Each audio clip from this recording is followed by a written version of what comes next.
Yes. Well, look, can I hand up intimidating large bundles? It's just a definition of dispute, if I just show you how that comes about. Right, this is the bundle you handed up this morning. No, these are full copies of the contract because the extract doesn't have the definition clause. Oh, right. So although we know it uses the word dispute, your lordships under the leadership don't have the definition. So this is a full copy of the contract, an extract of which is at tab 12, the offshore contract. Thank you. And there are only 2 pages you need to look at. The first is page 7. Page? 7, my lord. 7. You'll be looking at a whole bunch of definitions. You see dispute as a meaning in 21.1. Return to 21.1 at page 110. Oh. Sorry. And you see the definition there. Question, dispute, or difference arising out of or in connection with this contract, including, etc. Any question, dispute, or difference arising out of or in connection with This contract, including various things. So that's the definition of dispute. Just 2 or 3 final submissions, if I may. The first is as to the question of issue. It's really important in this case to take a step back from the starting proposition that it looks like the same issue is involved in the London proceedings and in the Italian proceedings, or indeed elsewhere. And in one sense, of course, that's right. Superficially, it's about the same sort of topics. But it's not the same issue. The issue before the Italian proceedings isn't something that could be arbitrated. And equally, the things that have to be arbitrated couldn't be before the Italian proceedings. What matters is whether it's a dispute between the parties within the relevant definitions. So far as that's on the question of the scope of the order. So forgive me, 21.1 does not define dispute by reference to owner and contractor. No, the contract, that comes after. That comes after. That's yes. right. That comes after. That comes in 21.3.1. That's right. Yes, 2 pages further on. Well, you couldn't get a broader definition of dispute, could you? Any question, dispute, or difference arising out of or in connection with. Yes. But dispute then governs the first sentence of 21.3.1. Yes. So that's what I wanted to say on the point about the scope of the order. The second point is just dealing with the words on the page and whether the words are clear. And the submission that we were on just before the short adjournment and the question of impair. Impair is to be construed in our submission restrictively because this is a penal notice injunction type case. Impair could, of course, conceivably, in some context, be taken to be something which affects in some way. But that's not the proper context or meaning of impair here. Impair here means something which interferes with the proper working out of the jurisdiction agreement for the bonds by the parties. And as I submitted before the short adjournment, gathering evidence, gathering material to be put before the body which is charged with making the decision is the antithesis of impairing the payment of the bonds. It's facilitating and assisting the court to reach its conclusion. So even if I'm not assisted by anything that I've said about the scope of the order, and even if all we're looking at are the words on the page and saying what do they mean, my clients are not involved in my submission in Italy, wish to be involved in Italy, in anything which impairs within the meaning of paragraph 1 of the order. So, the purpose of restraining, delaying, or otherwise impairing payment under the bonds. Not involved in that. The final observation or submission I want to make very briefly is on the question of variation, the point that my lady put to me before the short adjournment. I accept, of course, that the question of whether to allow or grant a variation of the order would ordinarily be a matter for the judge's discretion. But here, if the order does mean what my learned friend says it means, so in other words, contrary to my first submission, because obviously if I'm right about what the order means, I don't need to vary anything.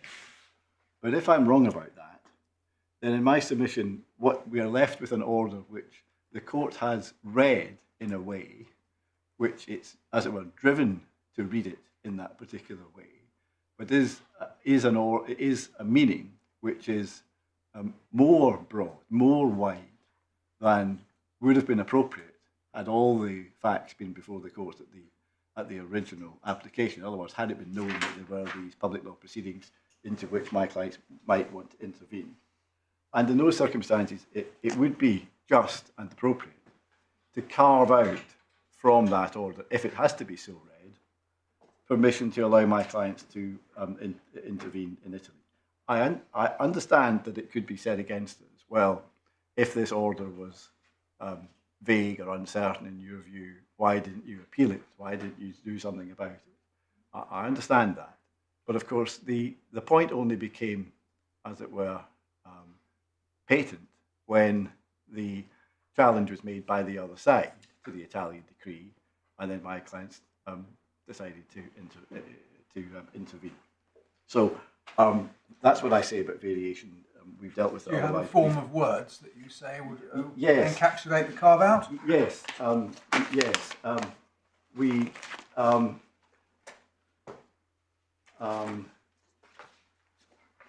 Yes, I'm grateful. Paragraph 41 of the skeleton.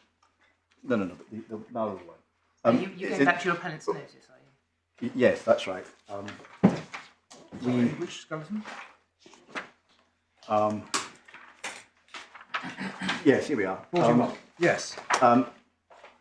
We originally had a formulation which was rather broad, and what we actually suggested or proposed or submitted to Mr. Justice Henshaw was that the wording should be varied so that it would not inhibit, not prevent the participation in the Italian administrative proceedings as so defined.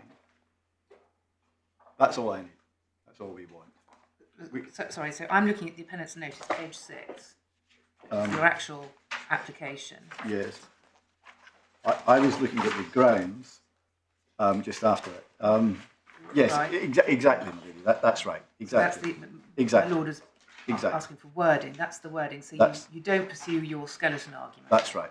That's You right. want the narrow one. That's right. Your ladyship's right.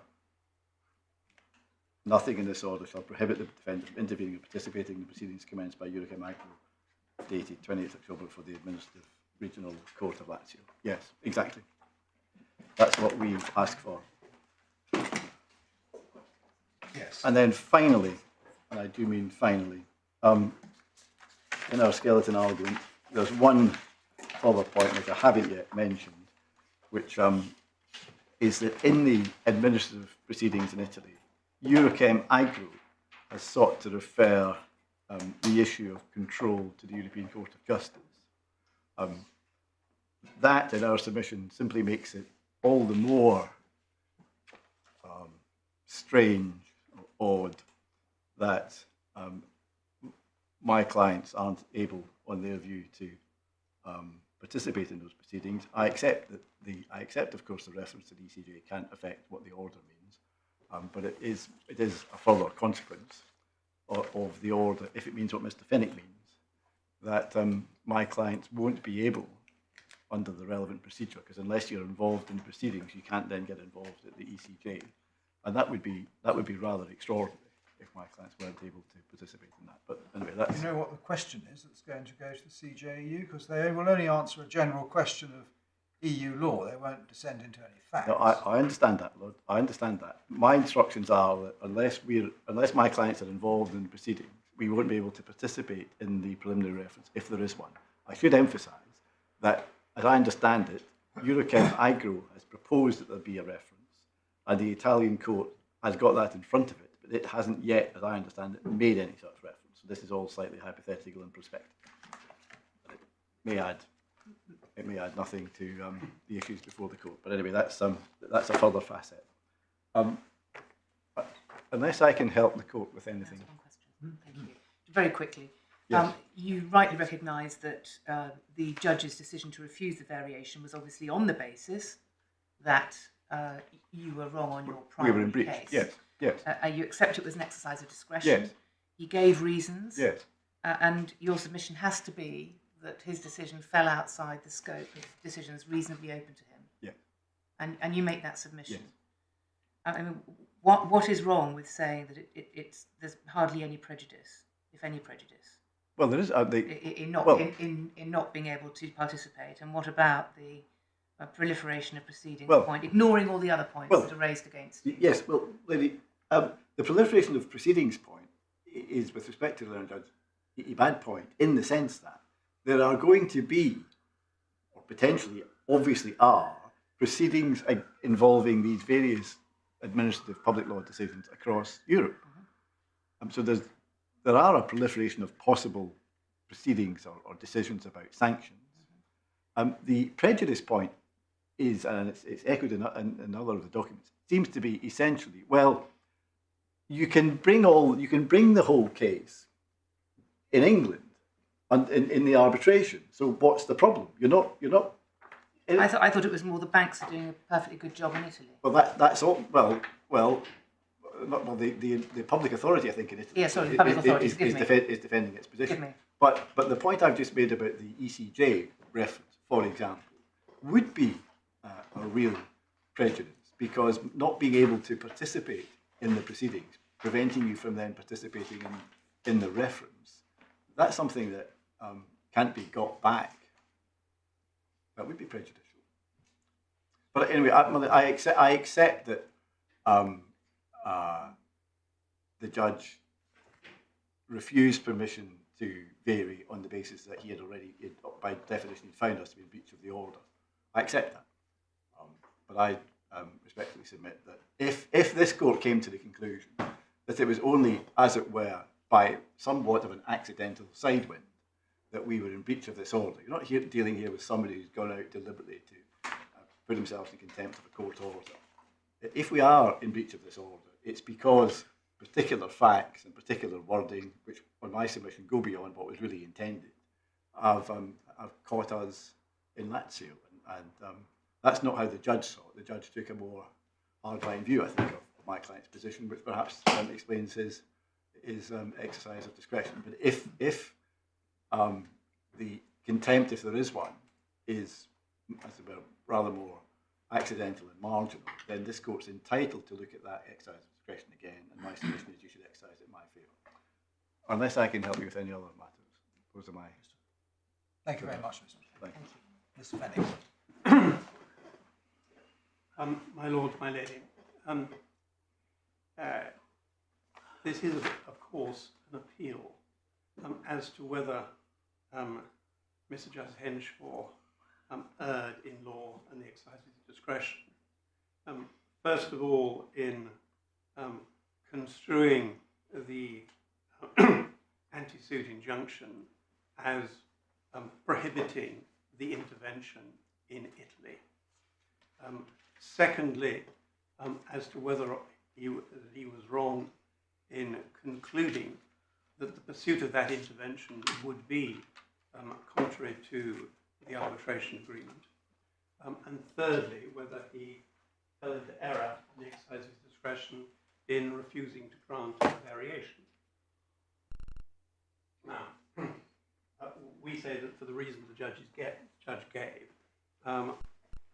he was right in each respect. Can I just start by perhaps clarifying the question of which order which the court raised before? We have to look at the supplemental bundle for this purpose. A or B? a B, I'm sorry.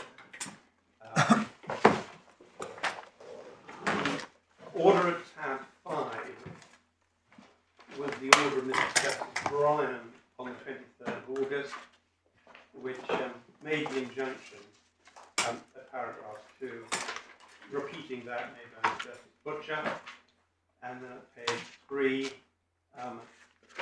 provided for a return date going for the injunction to continue. When the matter was decided by Mr. Justice Pelling at tab 8, his judgment concluded at page 116 of the bundle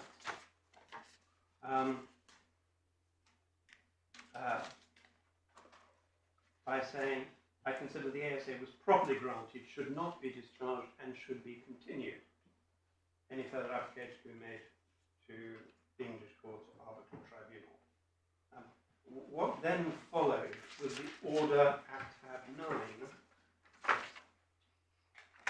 on the 13th of October.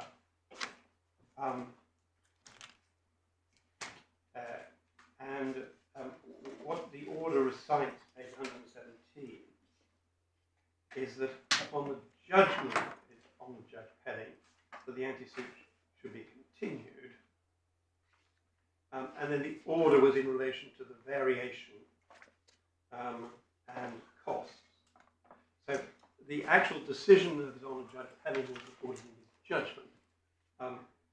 I can see that it would have been a lot more satisfactory if the final recital on page 117 had been the first paragraph of the order, but it wasn't. But it's clear what he was doing, and that his decision on the return date was that it should continue. And it's for that reason that when So the upshot is we look at the Bryan order. we look at the prior order to see what the order says, Yep. but the reason for its continuing and being upheld Or in the Pelling is on judgment. the Judge Pelling. That just clears that out. Can I just next deal with a point which seems to have caused a certain amount of souci or worry in relation to what Lord Sumption said in sans souci and certain paragraphs of my skeleton, which I'm perfectly happy to accept, could, as so much I've written, have been better worded. If we look at what's caused the problem, it's in the core bundle.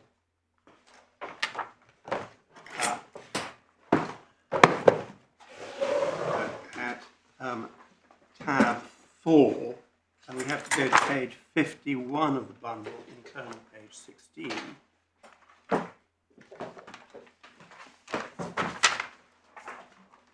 And here we're dealing with, as the bold italics say, ground 1C of the appellant's skeleton argument. And that's important because what we then say is in relation to that. And if we just go back, we look at what we say to the grounds which are within tab 1 at page 13.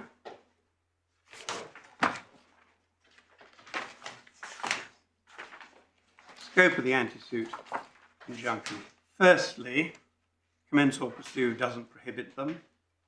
Secondly, they're not for the purpose of restraining, delaying, or otherwise imputing, not within the scope of the prohibition. So that is not how you construe the order. Perfectly straightforward as a ground of appeal, even if wrong in practice.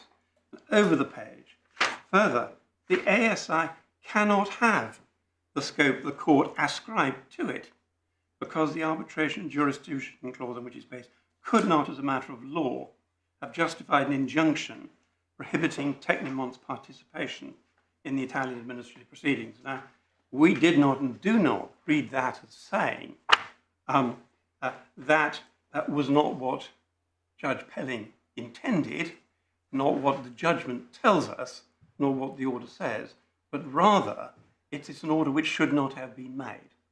And it's on that basis that we say the order having, going back to page 51, the order having been made, then you don't look back to the arbitration and jurisdiction clause and say, was that an order which was properly made? Because that's a question for appeal. You look at the order, and in a contempt application, paragraph 55, you have to abide by what it says. So my learned friend has to show that the wording of the order, construed in the correct matrix, which I'll come to, does not have the meaning which we say and the judge held is perfectly plain and obvious.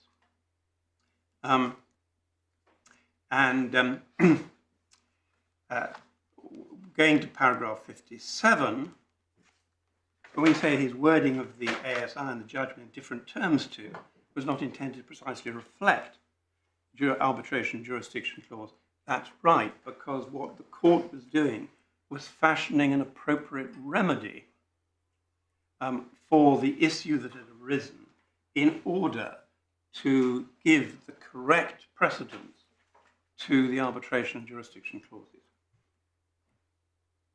And one can tell that that was the appropriate course by just reflecting on the interchange between my Lord Justice Nugee and my learned friend as to what it should have said. Whereas opposed to something which is perfectly plain, you cannot procure, we'll go to the wording,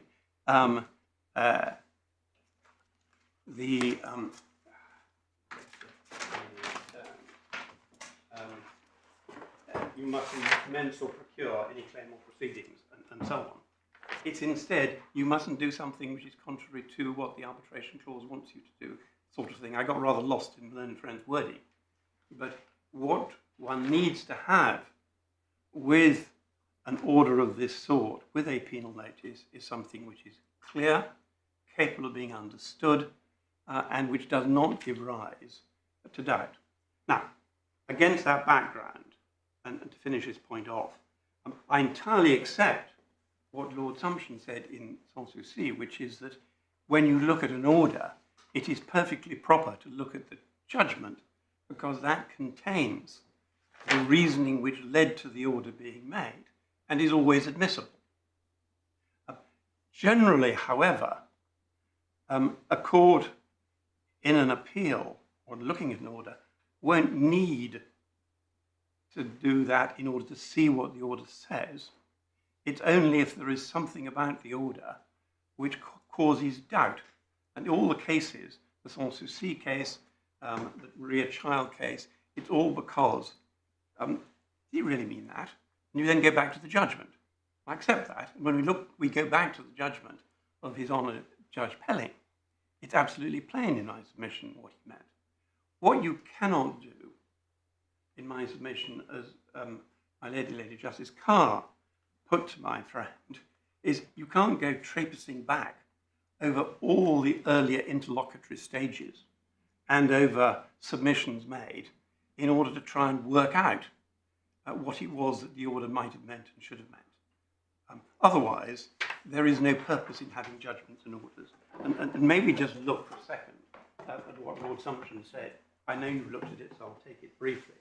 It's at tab 5, and it's the only authority that I think it would be necessary to look at all, given what the learned friend has said and shown. It starts at page 79.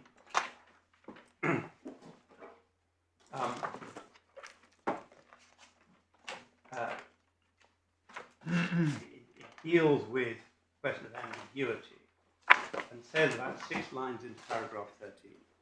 Boards unable to accept the propositions, construction of judicial order, like that of any other legal instrument, is a single coherent process. Depends on what the language of the order would convey in the circumstance in which the court made it, so far as they were before the court and stating to the parties. The reasons for making the order, which are given by the court in its judgment, are an overt and authoritative statement of the circumstances which it regards as relevant, and therefore always admissible to construe the order. In particular, the interpretation of the order may be critically affected by knowing what the court considered to be the issue which its order was supposed to resolve. Turn over the page. Unhelpful to look at ambiguity. And background, and then paragraph 6. So the real issue is whether the meaning of the language is open to question. Yes, exactly.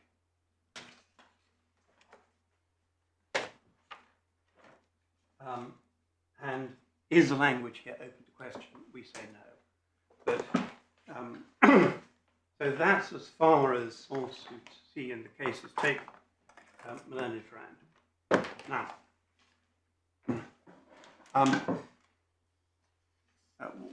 what I want to do next is just to stand back and look for a moment at this question of what is in the intervention, what is in the arbitration and the commercial court proceedings to which Tecnimont is now a party. As I will show you by 3 or 4 simple references, the central issue in each of the bank proceedings, the Italian Tarlasio proceedings in which Tecnimont has sought to intervene, and an important issue in the arbitration proceedings, is the question of whether or not the Eurochem group of companies is owned or controlled by Mr. and or Mrs. Melnichenko.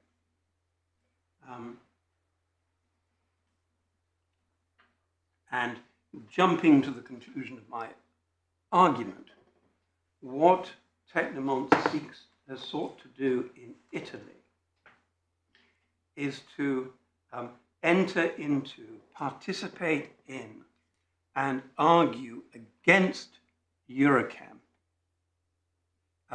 that very question when the arbitration agreement and the terms of the order plainly required that that issue should be decided by and only by the English court and or arbitration as between Tecnimont and Eurochem.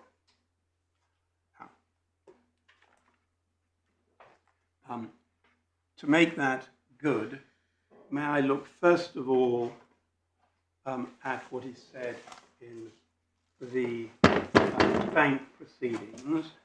That's in supplementary bundle A, which we haven't looked at very much.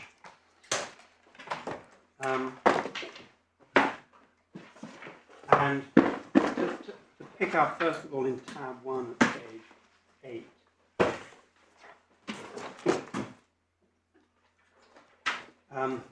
This is one of, paragraph 28 is one of the messages from the bank with their reasons for non-payment.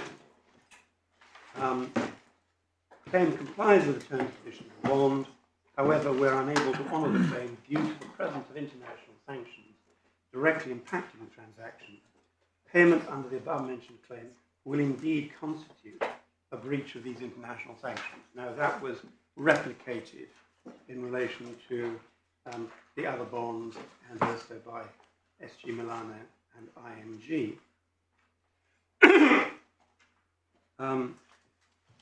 In the defence of Tecnimont, which is at tab 4, at page 23,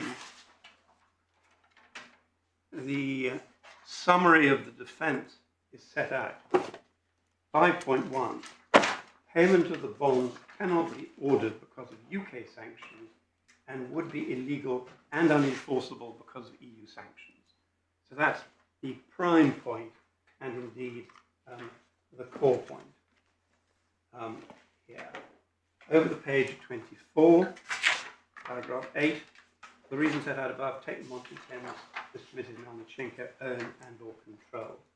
Claimant, page 28,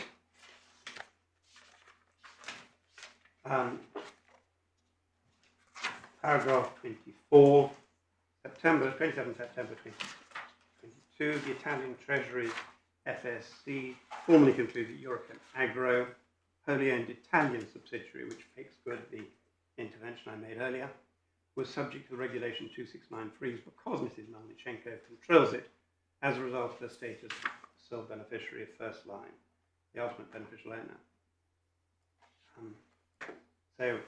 That is a decision, the appeal against which they've sought to intervene, are being relied on. And if we go to page 32, we see in paragraph 44, in the light of the factual circumstances pleaded above, paragraphs 9 to 30, so that includes the paragraph 24 I've just read. There are three separate bases for the proposition payment by the issuing banks would be prohibited by EU sanctions by making funds available, firstly subject to the regulation 269 freeze.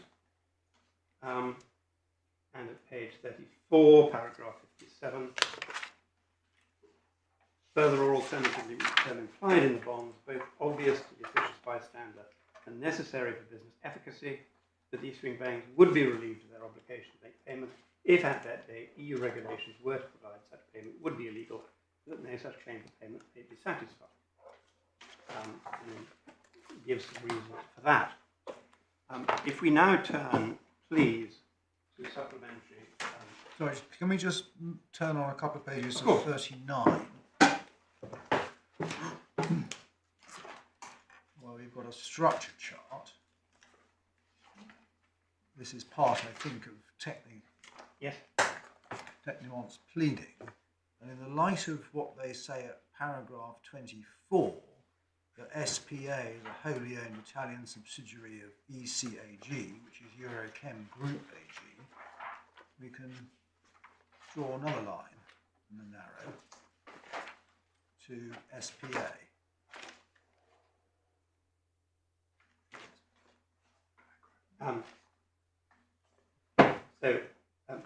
Eurochem, if we look at the bottom box on the left, Eurochem Group AG Switzerland. Yeah. That's referred to in paragraph 24 as ECAG. Yes. And Eurochem Agro is a wholly owned Italian subsidiary of it. Yeah. And if the reason for the freeze is because Mrs. Melnichenko controls it, that control comes all the way down the line, including the Eurochem AG and all its subsidiaries. Yeah, so we go right back up the chain to Linnea, Cyprus, and Mrs. Melnichenko, and all First Line Trust. Yes, and not for today, questions as to whether a discretionary beneficiary in a discretionary trust has any legal rights or ownership or control or not, and or whether there are any other basis for inferring control. No, I mean, the point here is that Eurochem North-West, your client, is not quite the same level as Agro S.P.A. because there's one subsidiary in between them, but they both feed off the same chain, so to speak. Yes. And there's no pleaded difference between them in terms of control. No. I mean, whereas there can be cases where local subsidiaries are either still owned and or controlled, or can show that they are not owned or controlled, if the basis for the ownership and control is all the way up the top of the chain, there is no relevant distinction between the case being made against Eurochem Agro and the case being made against Eurochem North-West.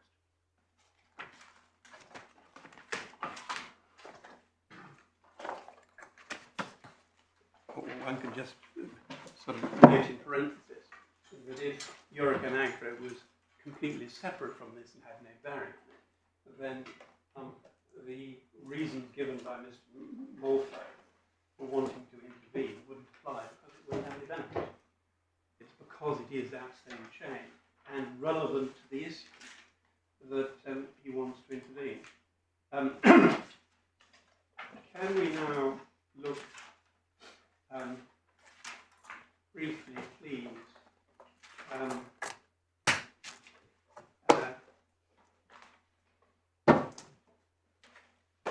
at the arbitration issue, and we can start in bundle B. I'm just going to take it very shortly. Tab 2, the request for arbitration.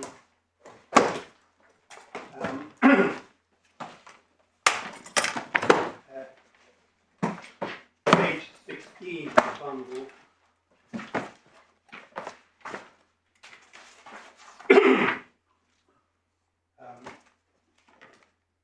Paragraph 119.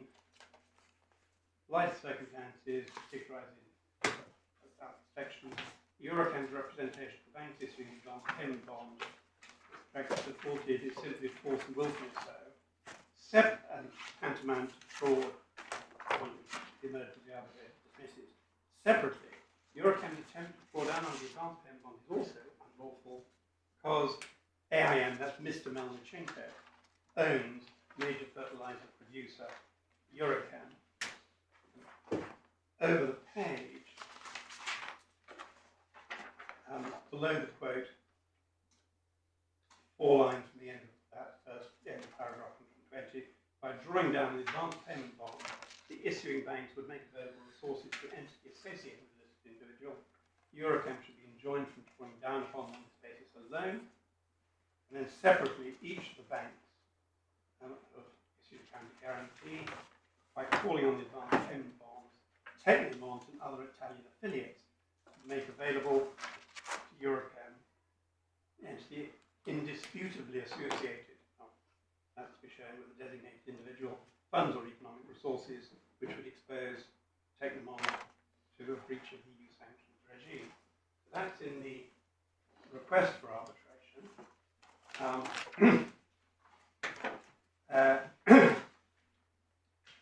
In the decision of the emergency arbitrator, tab 4, we can go to paragraph page 38.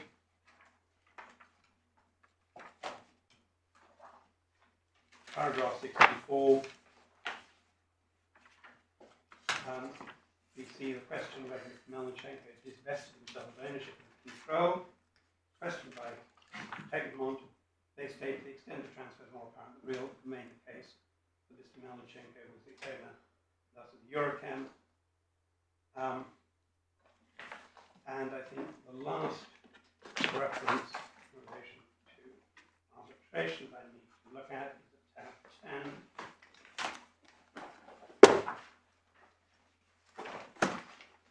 10. Page 120.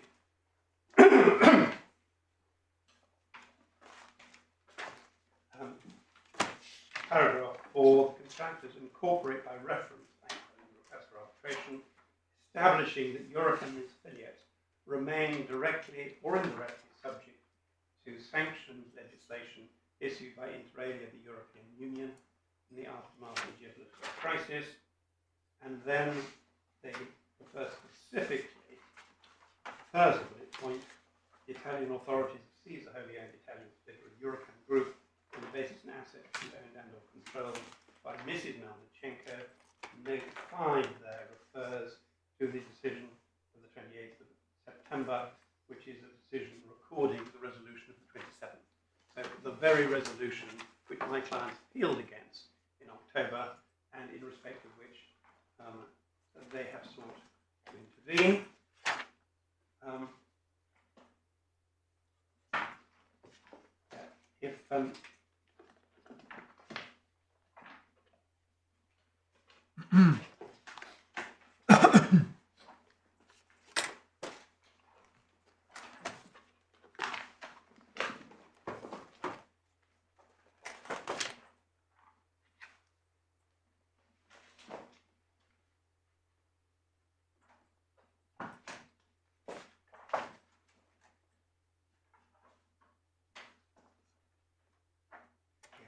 If we could go, please, to tab 25, starting at page 242 in the Italian, and 256 in English, which is a little quicker to follow.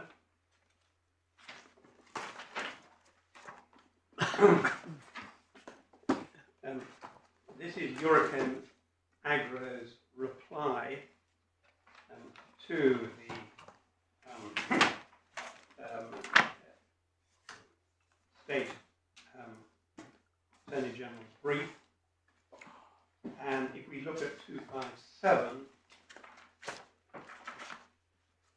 see at paragraph 1.2, the decisive point in the present dispute is to ascertain whether Mrs. Melnichenko, Annex 1, is the person to whom the appellant company belongs, or who indirectly owns, holds, or controls the appellant company, understood as an economic resource pursuant to the aforementioned Article 2.1 of the regulation.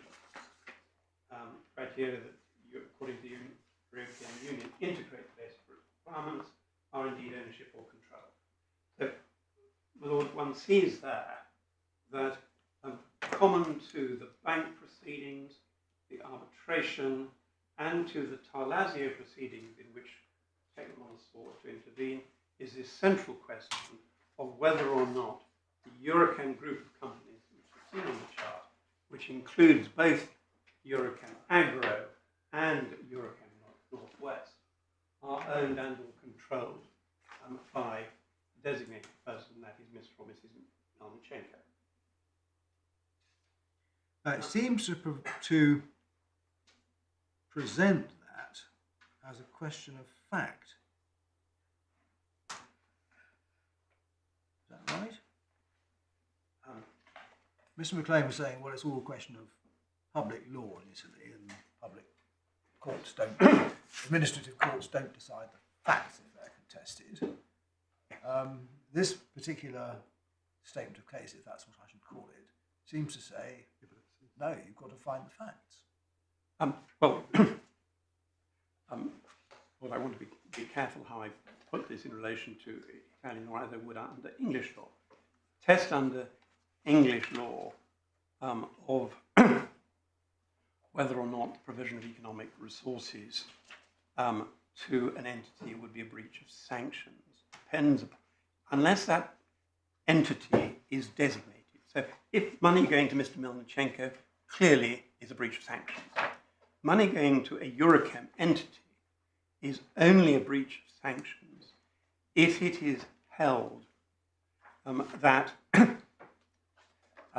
it is owned and or controlled, but directly or indirectly, under UK law, by a sanctioned person. So the factual question of whether or not there is ownership and control is a mixed question of fact and law, is the key point which then underlies the decision.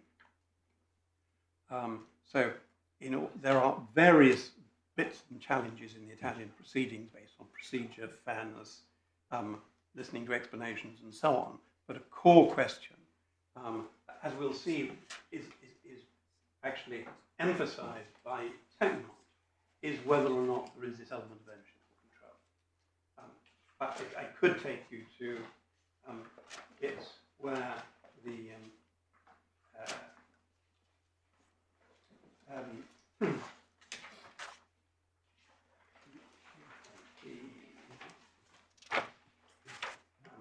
actual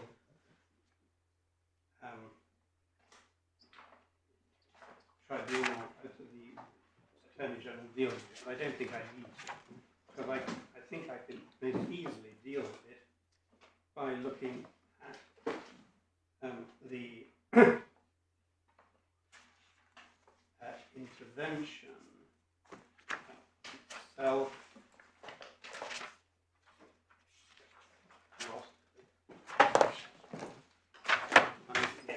Page 126, tab 11.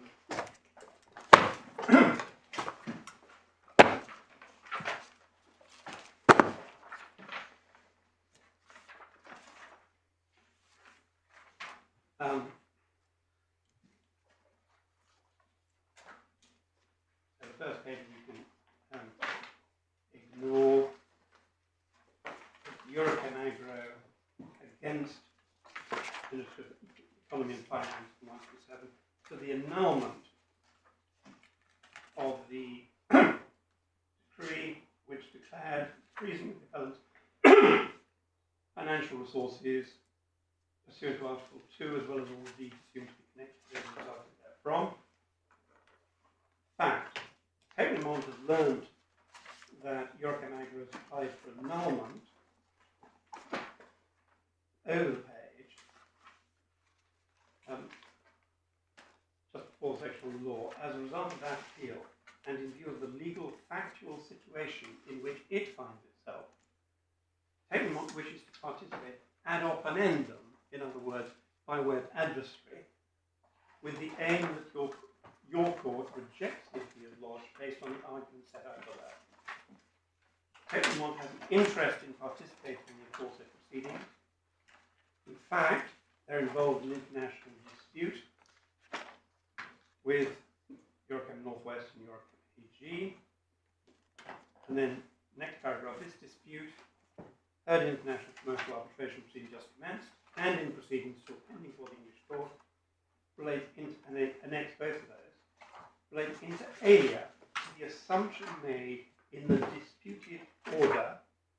Now that is the order of 27th of September, which we are, my client, or which Eurochem Agri is challenging. Do we have the decree?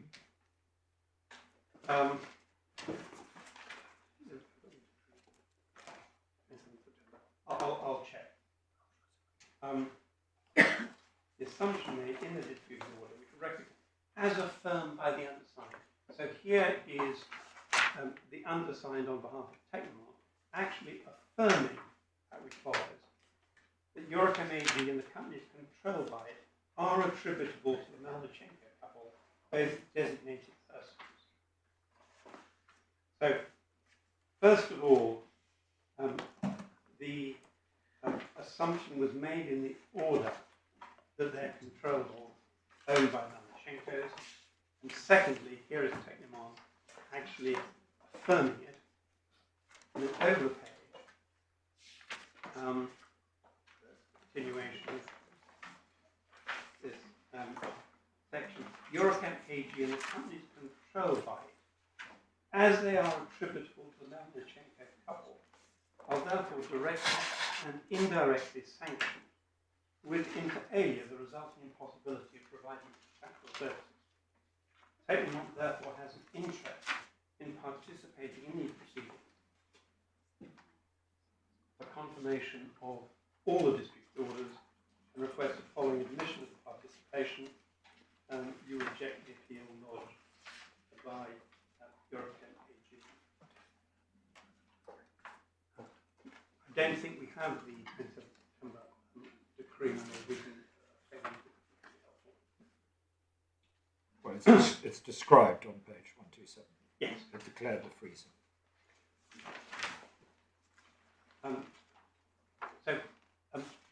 There we have it, not only accepted by Tecnimont, that a decisive issue in the Tarlasio family proceedings is the same as the issue which I've shown you existing in the arbitration and bond proceedings, but actually wanting to intervene, support and produce argument against Eurochem that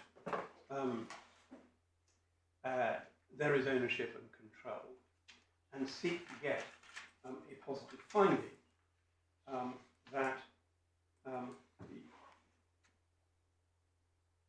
Eurochem group companies are owned or controlled by the Melnichenko.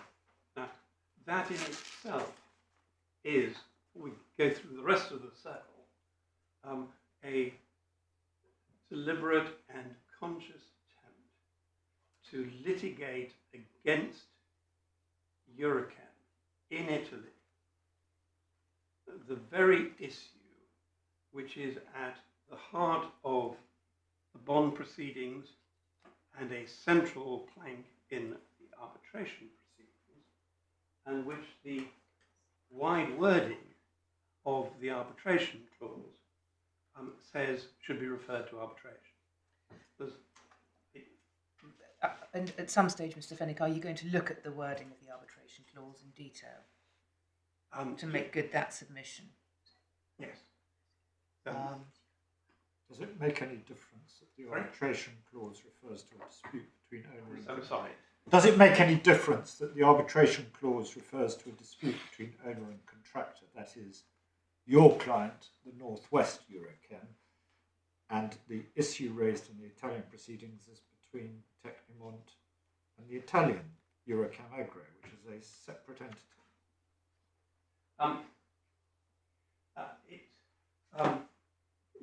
Yeah, I don't. It obviously makes a difference in that they are different entities, but it doesn't affect the fact that the dispute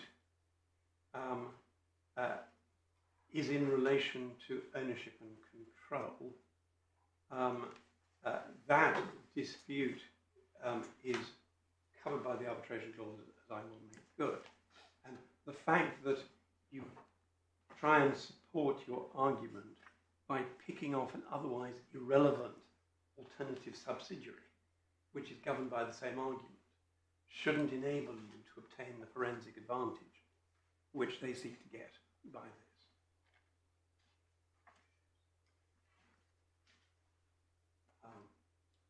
I mean, you'll no doubt come to it at some stage.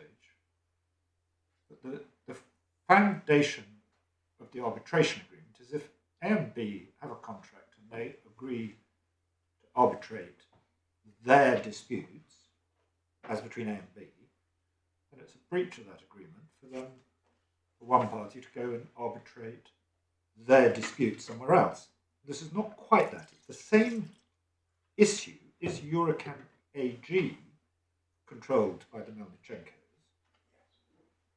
But it's not as between the same parties. And just as a matter of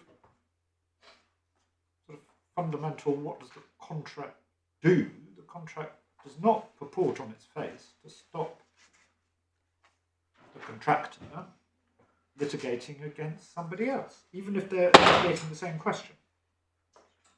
It doesn't automatically do so, no. The question is whether the intervention in those proceedings is not for some proper and relevant independent purpose, in which case it would or may well be outside the arbitration provisions, but is in fact for the very purpose of furthering the contractor's case in the dispute, which is governed by the arbitration. So you would say this might be an argument for justifying a wider prohibition in paragraph 2 than than the precise terms of the arbitration clause. Yes. It is within the spirit, if not the letter, of the arbitration clause.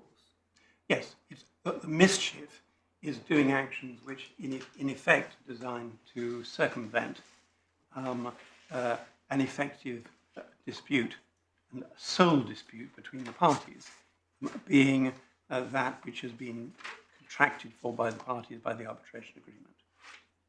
Is that what Mr. Justice Blair meant when he said something might outflank the arbitration agreement? Not within its scope, but something different? Yes, intended to outflank it. And there has to be a proper reason. In that case, the fact that everything was to do with Zambia, and Zambia was the only place that you could in effect deal with the mining issue.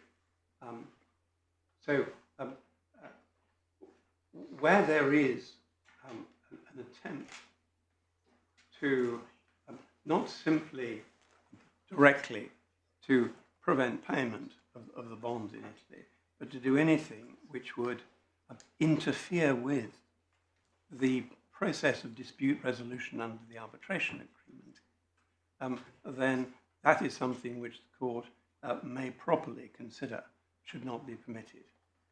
So you mean even if the intervention falls outside the strict terms of the arbitration clause, you say it could nevertheless properly be prohibited? Prohibited if its effect is to frustrate or impede the proper operation of the arbitration clause. That is to say, using the approach... the one-stop shop approach. Exactly. Can I be sure that I understand the juridical basis on that? I, as a matter of contract, agree with you. If I have a claim against you, the only forum in which I'll bring it is the arbitration.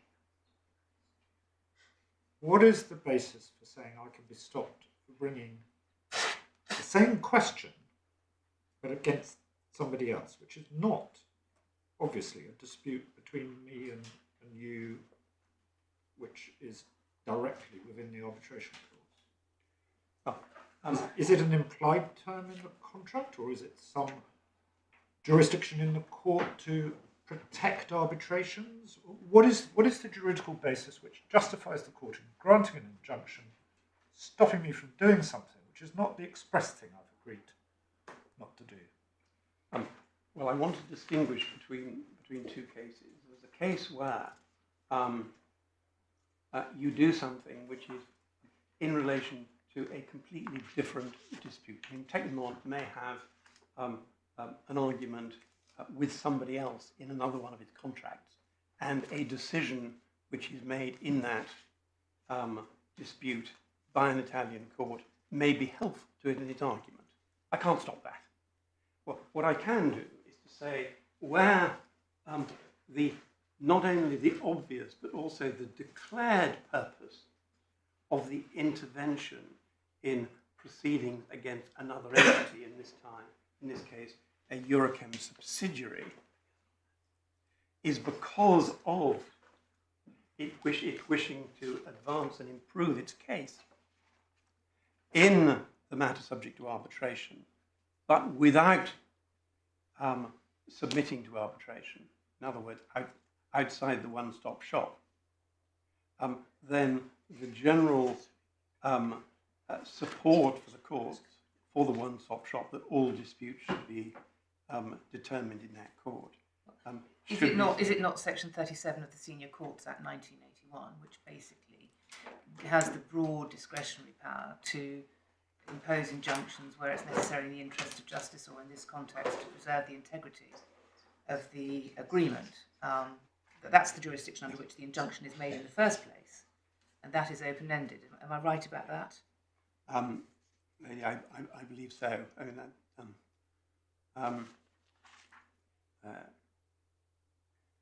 Well, I think sorry, if I can go back to my question. I understand entirely. Sometimes you get injunctions because what's proposed to be done is, or arguably is, the breach of a contractual obligation. Perfectly standard. And the normal anti-suit injunction, I've agreed with you that I will arbitrate our disputes, and I try and bring a dispute against you in some other forum. The anti-suit injunction will issue pretty well as of course, because I'm doing something I've agreed that I wouldn't do. That's why I asked whether there's no express provision in these contracts under which Tecnimont said we won't sue any Eurochem subsidiary anywhere raising these issues. What it said is we won't sue Eurochem North-West anywhere raising this issue. So is it because it's an implied term in the contract that we won't sue other Eurochem entities raising the same issue? Or is it because, as my lady suggests, Section 37 gives the court a broader power to grant injunctions where it's just and convenient, in which case I would like to understand what the justification is. If it's not, this is a breach of contract. I think I'd submit it's both. Shall we just look at the arbitration agreement? Yes. I'm picking it up at tab 11 of the core bundle, page 88, which I think is one of the ones you were taken to.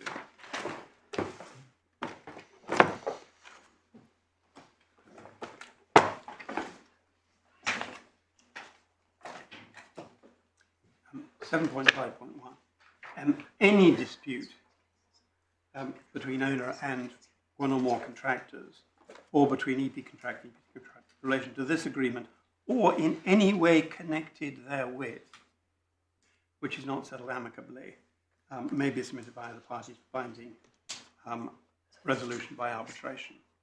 So the arbitration is on foot. Any dispute and a dispute as to the ownership and control of the Eurochem group of companies is a dispute in relation to the agreement, and it's certainly connected with it.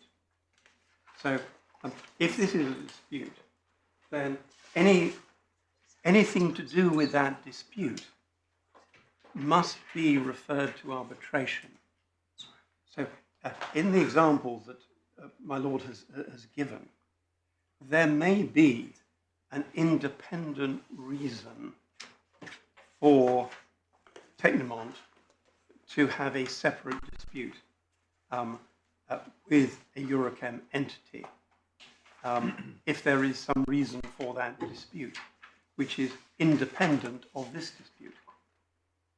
But where the bringing of the proceedings or pursuit of the proceedings by Tecnimont is not for some such independent or discrete purpose, but is for the purpose of affecting the dispute which has been agreed to be referred to arbitration, then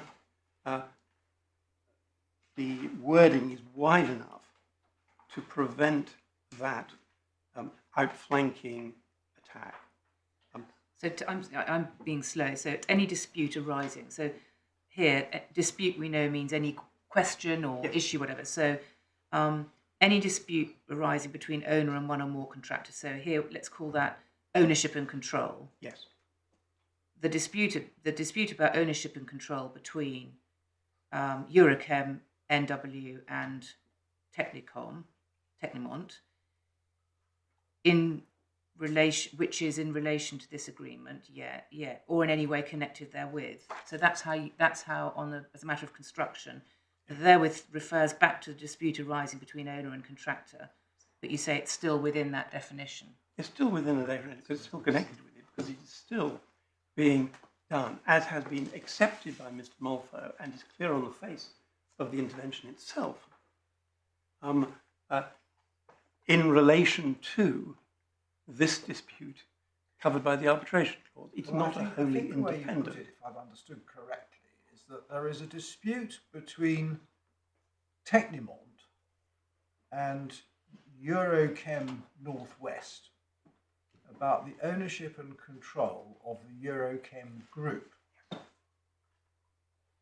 because the control of a Eurochem group will directly determine control of Eurochem North-West. That is the dispute between Tecnimont and Eurochem North-West in relation not only to Eurochem North-West, but also to the Eurochem Agro S.P.A, because it is exactly the same route which would link Agro S.P.A to control of the Eurochem group. So the disagreement is still one between North-West and Tecnimont, and the status, as it were, of Agro S.P.A is connected with that dispute. Yes. And the fact that it's connected is, of course, already reinforced by the fact that the initial decision of the Italian state, FSC, was actually prayed in aid by Tecnimont in their defence to the bank proceedings.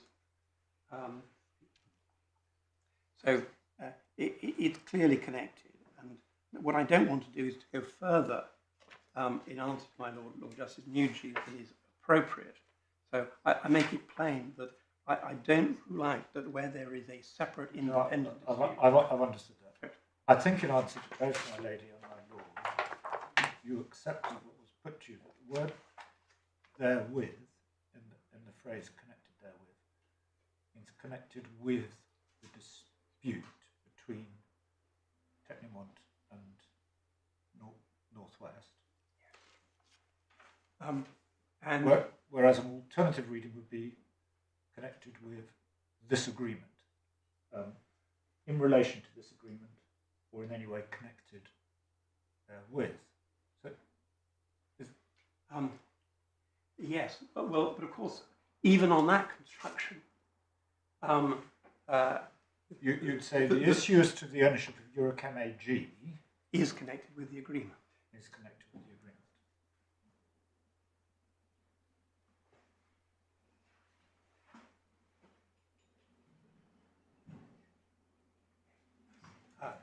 I was reminded, I was going to come to it, but it's convenient to note now that it shouldn't be forgotten that Tecnimont is actually has applied to join Eurochem AG to the arbitration. It hasn't yet been decided.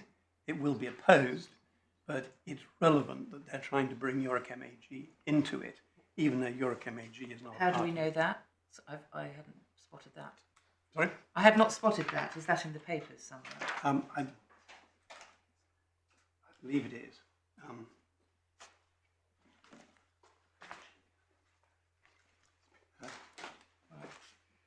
So we say that when you look at all that, it's clear what they're doing. I just want to pick up a couple more factual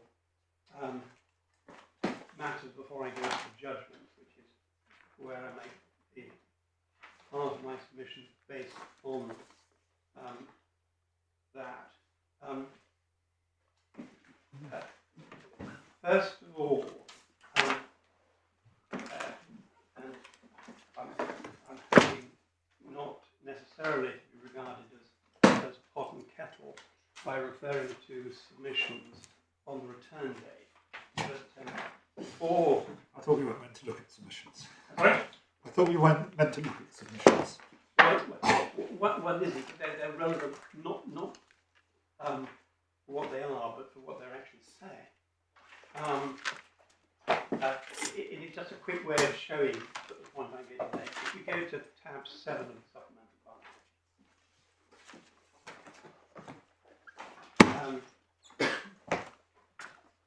this is the skeleton argument, which was before this is on the judge pay. If we go to page 87, paragraph 3, these have a strong case that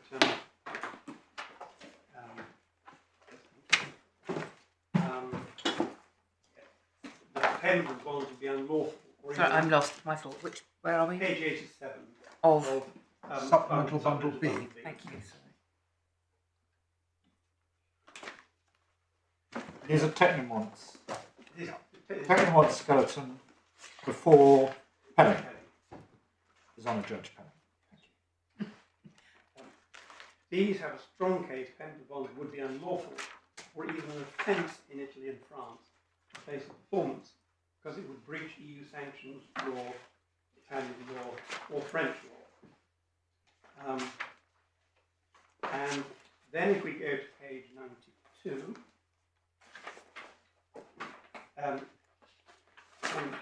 or 13, issuing banks are in Italy and France, not England. The place they would perform by paying would be Italy and France, not England.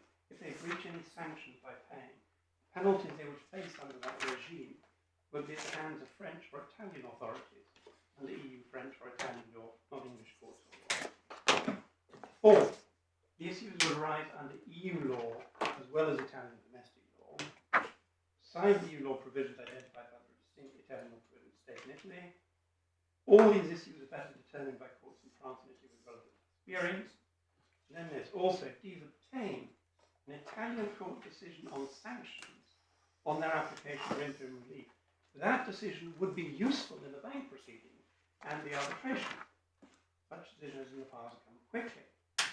Going down a little bit, an Italian court, here probably acts at similar speed, its decision on the issues surrounding sanctions, the lawfulness of calling on or paying under bonds under Italian law will probably arrive more quickly than the English decision. That Italian decision may well remove any need to call Italian law experts in England, have long reports from cross-examination on Italian law or EU law, or need for detailed submissions on EU law. The English case would be handed on a plate. Decision of the court. Very good. Fifth, C's rely on the position adopted by regulating EU jurisdictions. If a response to seize position on sanction is forthcoming from the French and Italian regulators, it may be more appropriate for that response and what it does and does not entail to be tested before courts in those regulators' jurisdictions. So what we have, it doesn't matter really whether it's apparent from all the arguments all set out in this skeleton, is the argument that if the Italian court concludes or continues to conclude that the Eurochem group is owned or controlled by Mr. and or Mrs. Melnichenko, then it will no doubt be said in the bond proceedings and in the arbitration that it would be unlawful under Italian law for the banks to pay. So a finding in the Italian court would therefore be prayed in A as a reason why the English court should not make an order for payment of bond. Secondly, where it so happened that we have one or two questions about our knowledge came about that these submissions were made on the 28th of September, the day after the decision of the Italian regulator. If a response to seize position on sanctions is forthcoming from the Italian regulators, it may be more appropriate for that response to be tested before courts in those regulators' jurisdictions. So they were specifically suggesting that it might be more appropriate, rather than having it dealt with in England, for the decision under Italian law as to whether or not a Eurochem group is owned or controlled by a sanctioned person to be fought out in Italy. And that is precisely what they've tried to do by the intervention. Because as opposed to, there is a legitimate use which both sides can make in their submission to the English court. Well, France, as it happens now, Germany, Netherlands, England, US have said that Eurochem is not sanctioned. Italy said it is sanctioned. That is part of the argument which can be brought. It doesn't prevent, or should it prevent, the English court from reaching its own decision as to whether under the applicable law, which is certainly English law and may include consideration of Italian law, ownership and or control has been established. But here, what they have sought to do is not simply to monitor and watch and see how Eurochem gets on around the world, but positively to intervene in and bring arguments which they should be allowed to bring only in English courts and the English arbitration in front of the Italian court. It's ad opponendum. They wanted to, and still want to, make submissions, provide materials and evidence in support of their allegation of ownership and control, and to seek to persuade the Italian court that there is such ownership and control, and therefore that payment of bonds would be unlawful. And that's something they should be doing in England, and in England alone. Can I answer my Lady Justice Carr's question about Eurochem AG? We can actually pick it up conveniently by looking at the intervention again at Bundle B, page 128.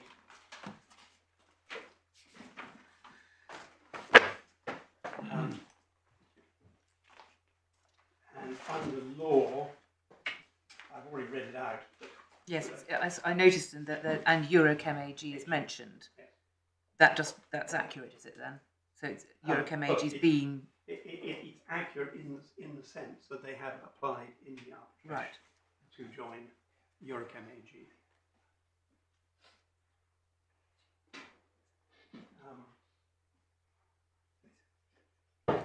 It probably doesn't matter, Mr. Fennick, but one of the points you make in your skeleton argument is that the Italian proceedings are heard in private, but I see on page 128 the court fixes a public hearing.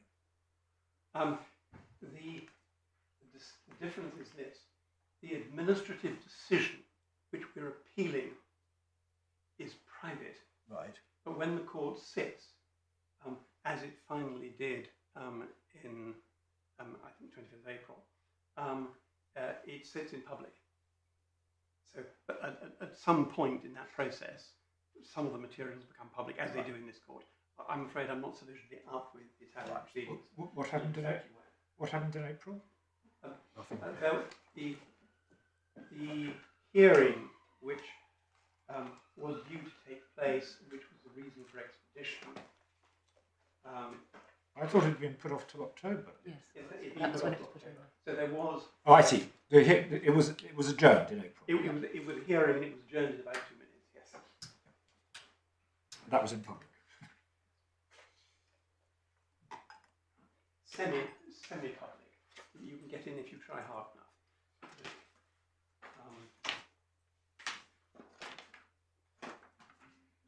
So may we now go to the decision of Judge Pelling.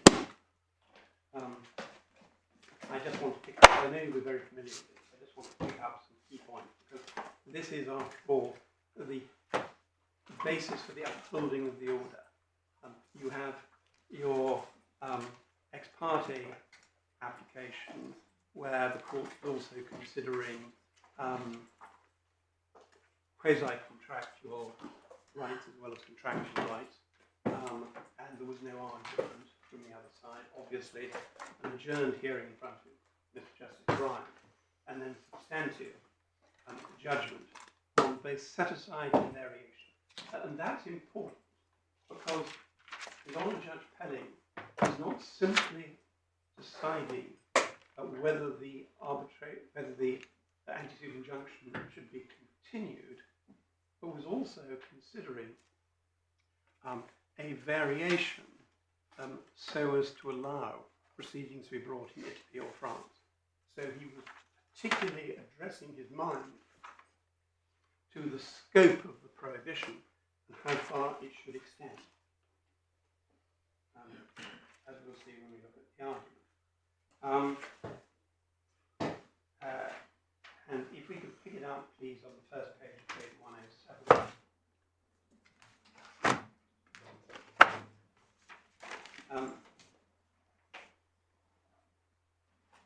Paragraph 4, factual background is not in dispute. Here it refers to the application. And then the contract dispute. Third line from the end. It is also common ground that any dispute between Eurochem and the defendants concerning the enforceability of the bonds comes within the scope of the parties' arbitration agreement.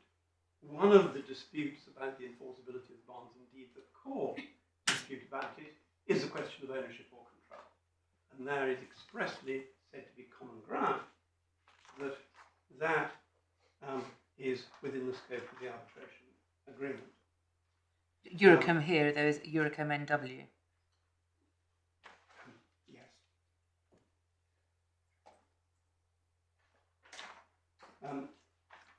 How does it? Sorry? How does it come within the scope of the arbitration agreement? I know the contract required Tecnimont to procure the bonds, which it did. Well, one of the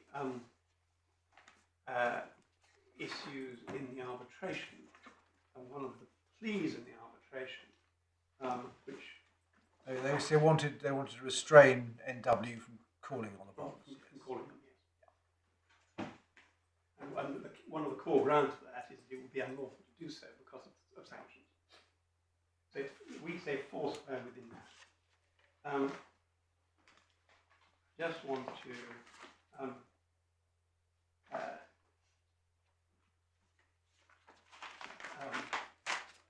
go to page 109. Defendants contend the ASA should be discharged because they're not contractually prohibited from bringing proceedings they may wish to bring in Italy or France, because the exclusive jurisdiction clause, the bond does not bind them because they're not part of the contract. The arbitration agreement permits them to seek conservatory relief. Well, this isn't conservatory relief they're seeking, so those arguments don't apply. Paragraph 13, he says not even an arguable basis for seeking ASA subject to the availability of the quasi-contractual basis. That's under the bonds. Then 14, however, it's common ground. The arbitration agreement is binding between Eurochem and Defendants. Any cause of action between them concerning the enforceability of the bond is in the scope of that agreement. However, there is a dispute between the parties as to whether it nevertheless remains open to them to apply for relief. So, accepting the general proposition that disputes about enforceability are caught by the arbitration clause. Then, if we go to paragraph 23 on page 113, in order to meet the point that if an injunction were to be sought to restrain payment on the ground that payment was unlawful, according to the place of performance, that issue could and should be resolved by the courts of England and Wales, and submitted, although the regulations give rise to a defence, a claim were to be made against banks in either Italy or France, or of Italy does not make it unlawful to make or satisfy a claim, so the principle rally for others could not apply. Only the courts in Italy or France could provide a remedy. It follows, so it's submitted, that for practical reasons, the defendants should be permitted to apply to courts in Italy or France, because the remedy they seek will not be granted by an English court, by English law, assumed by an arbitral tribunal. In my judgment, this argument is entirely fallacious, and this. If the defendants are correct, the effect of permitting them to apply to the courts in Italy or France for relief they could have obtained in the courts in England, which they would not be entitled to as a matter of English law, would be to permit the defendants to outflank the arbitration agreement parties entered into.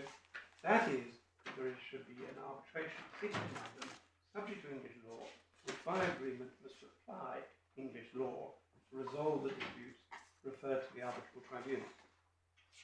So, in my submission, going to Italy to oppose Eurochem, even in the form of a different subsidiary, as to the question of ownership or control, which is central to the arbitration and to the bond proceedings, is an attempt to outflank it. It's then important to look and see what he says about derogation of paragraph 35, because this all forms part of the reasoning, permissible per law assumption, and obvious as he looked at in construing the proper scope of the clause, the antecedent injunction. It follows I should not permit proceedings to be commenced in either Italy or France by way of derogation from the antecedent injunction. My reasons for reaching a conclusion are apparent what I've said out above. In summary, however, any question concerning the enforceability of the bonds is one of English law, to be determined by the arbitral tribunal or the courts of England and Wales as the courts of the sea. The exception to the general rule that requires applications in support of arbitrations to be made to the courts of the seat does not apply for the reason today, if and to the extent that compliance by the banks with their obligations under the bonds will be unlawful application of performance, that is an issue that by agreement of parties can and should be resolved by the tribunal of the court of English law. It's not unlawful. No legitimate benefit could arise from proceedings in France or Italy as they apply English law. That being so, permitting the defendants to commence proceedings in Italy would be vexatious because it would generate extra layers of cost, might result in delay, and would distract attention from the conduct of the arbitration. So he is essentially concentrating on the fact that if and insofar as Tecnimont want to argue in respect of the contract, including in respect of the enforceability of the bonds, that the Eurochem group is subject to sanctions, they must do so in England by arbitration or commercial court proceedings and in England alone.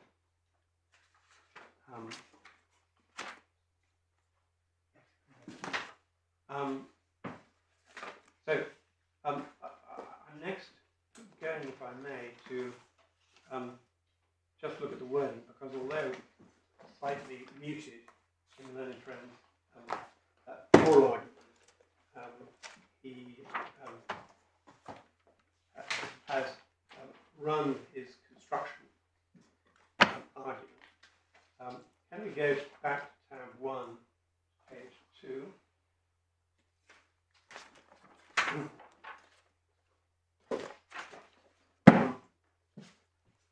Why are we going there? I thought we agreed that it was the Bryan order, tab 5, I'm that sorry, had yes, superseded the Butcher order. Being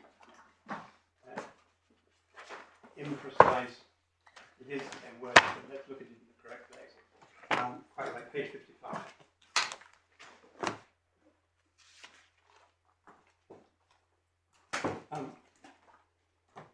So, having heard all the arguments about the advantages of an Italian court deciding questions of Italian law and sanctions and control under Italian law, His Honour Judge Pelling decided to affirm and continue this order, which is the defendant must not, that's the defendant, that's Tecnimont, the interveners, must not commence or pursue any claims and or proceedings in the court of any jurisdiction.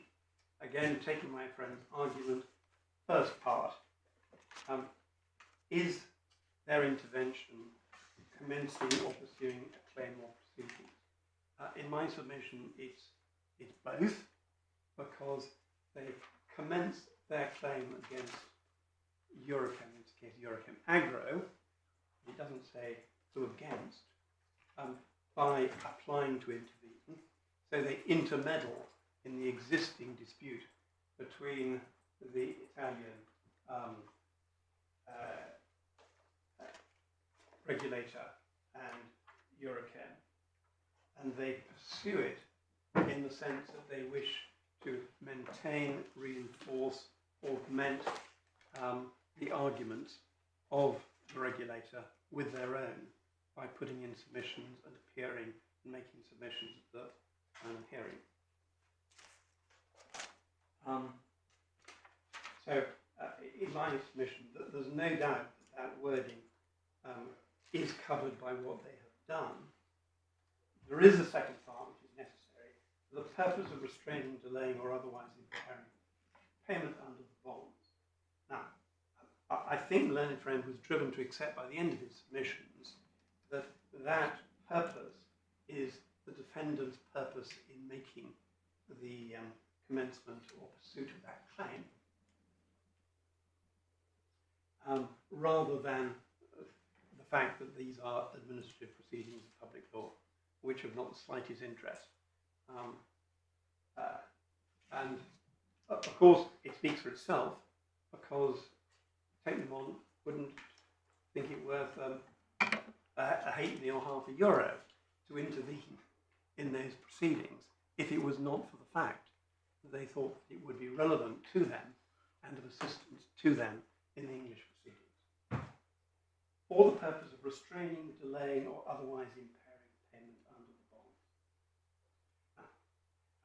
Just assume that, but for the intervention,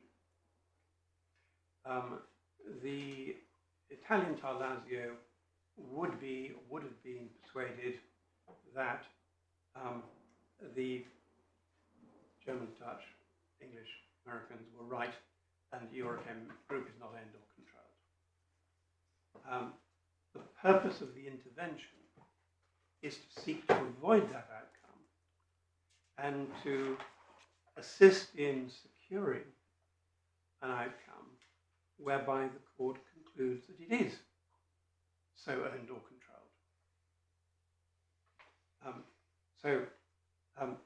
That's their purpose in joining in. If they didn't have such a purpose, there would be no point in them joining in, and they declare it as such. Indeed, Mr. Molfo says in winningly candid terms, page 107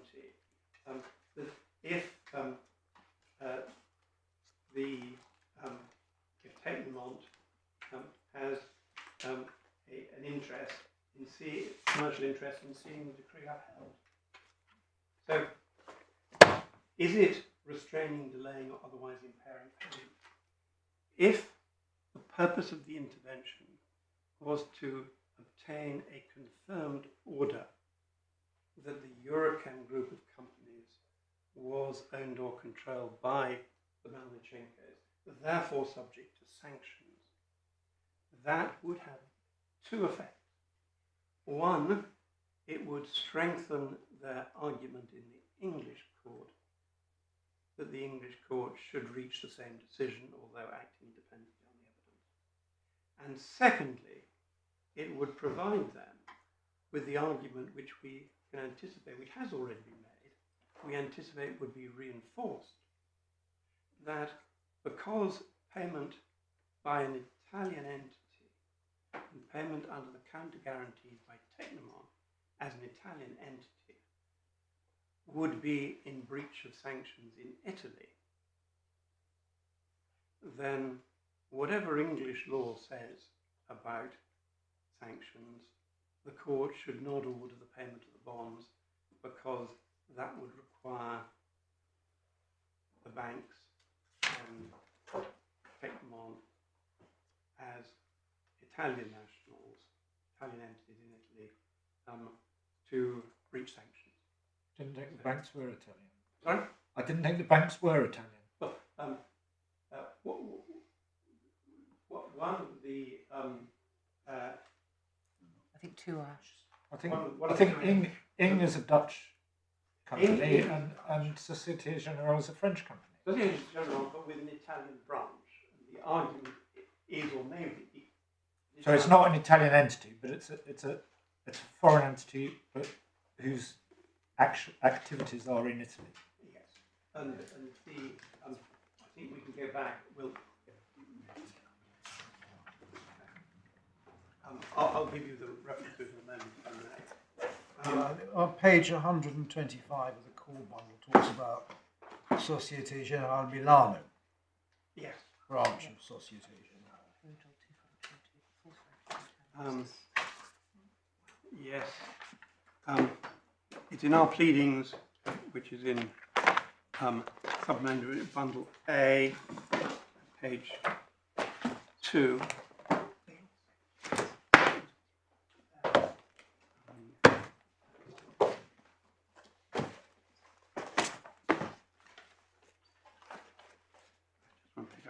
The Dutch banks fall in ING is fall out Dutch, the loop. but it doesn't matter. The third Defendants branch in Milan, Italy.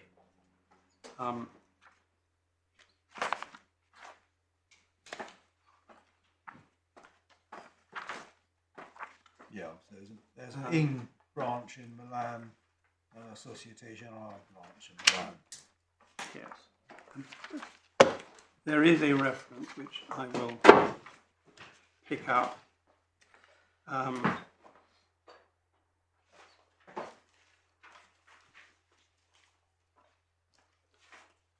But they would no doubt argue, while I look for that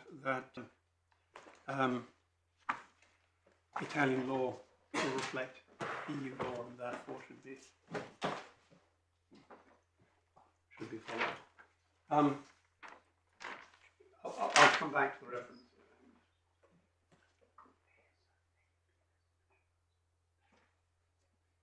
Can I now go to the judgment of Mr. Justice Henshaw, because that is, after all, what is under challenge.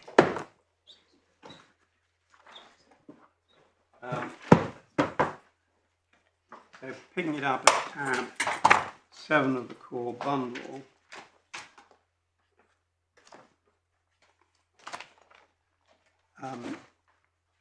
we see he travels some of the ground we just looked at, page 70, paragraph 7.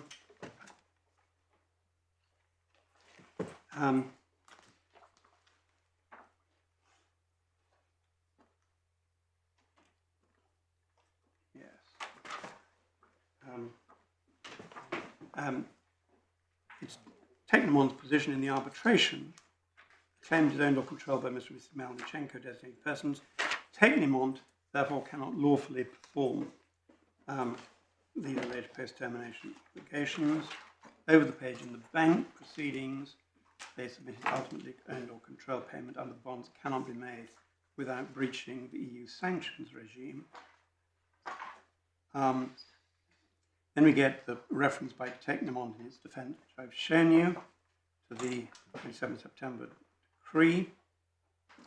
Then he sets out the history, then the procedural background, none of which can in my submission be impugned or has been impugned successfully. And the analysis, bottom page 72, shows the judge was looking at the very question learned friends attempted to argue. No sustainable basis for contempt application is the ASI as worded does not prohibit participation in Italian proceedings, not within the mischief to which the ASI is directed, and that participation involves no breach of the arbitration or jurisdiction clauses. Then sets out the argument Tecnimont, and the argument, paragraph 27, Tecnimont says any finding that it would merely be of persuasive evidential value alongside the varying conclusions. But, of course, that's right. But if it gives rise to an argument by Tecnimont that it would be unlawful for Tecnimont as an Italian company or for the Italian Milano branch of SG to pay under the bonds, then it will be used as a positive reason not to make the order. Then over the page at 74, sets out all the things we've looked at. Paragraph 30, applied to become an active participant in the proceedings in the Italian court in order to seek to persuade that court to decide in its favour an issue that is central to the dispute between Claimant and Tecnimont in the arbitration in the bank proceedings. In my view, that involves a pursuit of proceedings for the purpose of otherwise impairing payment under the bonds. By applying to join the proceedings, Tecnimont is participating in the pursuit of those proceedings. Then 32, doing so for the purpose of impairing payment, even if non-binding. Except it's there to improve its position, which in substance means or includes making it less likely the banks be required to pay the payment under the bonds. Tecnimont is aiming to reduce the chance of the banks having to pay out by becoming a participant in proceedings for a foreign court and asking that court to make favourable findings on an issue which is central.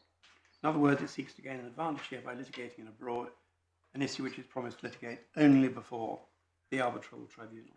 So, Lord Milady, that's precisely the line of argument which I've identified and demonstrated clearly within the view of His Honour Judge Pelling that all disputes should be dealt with here, and entirely justifies the wide wording of the clause.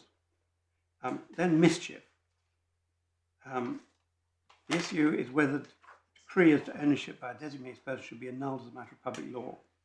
By contrast, consent of the claimant was to prevent proceedings in Italy that might directly restrain. So this is an argument which isn't really pursued by the learned friend here about direct restraint. Paragraph 38 on page 76. Relief was granted.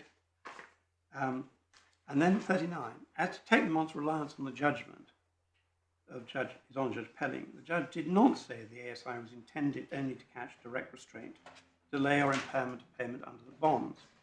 The learned friend accepted today that indirect impairment is sufficient.